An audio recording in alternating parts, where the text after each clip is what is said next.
Helo, siwmai. Cymraeg. A beth yw'ch enw chi? Paul Brennan dwi. Ac ym mha brifysgol ydych chi'n gweithio, Paul? Dwi'n gweithio mewn Prifysgol Caerdydd. Ac ym mha adran ydych chi'n gweithio ym Mhrifysgol Caerdydd? Da iawn, dwi'n gweithio yn y medig ar y Prifysgol. Na ni. A pa fath o waith ydych chi'n neud yn y brifysgol? So, dwi'n dysgu biochemistry, a hefyd dwi'n dysgu equality, diversity and inclusion gyda myfyrwyr. Hefyd, dwi'n marcio assessments, a dwi'n mae geirfa yn Saesneg yn facilitate, rhaid I fi facilitate bob wythnos. Yeah, okay.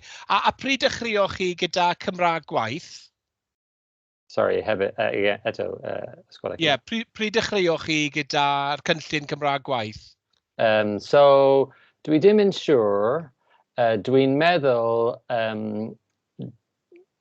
dwi'n dechrau 15 mis ago, I think. Yeah, okay.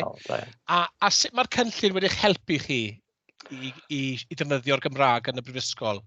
Wel, dwi'n meddwl mae dosbarth Cymraeg ond inspirational I fi.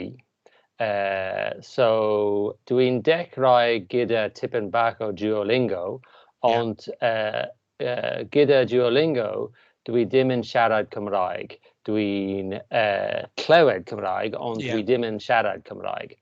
A gyda dosbarth Cymraeg, rhaid I fi siarad bob wythnos, rhaid I fi siarad, dwi awr, rhaid I fi siarad Cymraeg. Hefyd, mae hi'n solid foundation gyda grammar, yeah? Yeah. Gyda Duolingo, mae hi'n tipyn bach o grammar here, mae hi'n tipyn bach o grammar yma, mae hi'n anodd iawn. Ond gyda dosbarth, mae hi'n solid foundation gyda presennol, gyda conditional, tenses and so on. So, mae hi'n da iawn I fi. A dwi'n meddwl ysgrifennu tipyn bach o Cymraeg gyda fo'n colleagues. Dwi'n meddwl siarad Cymraeg gyda fo'n myfyrwyr.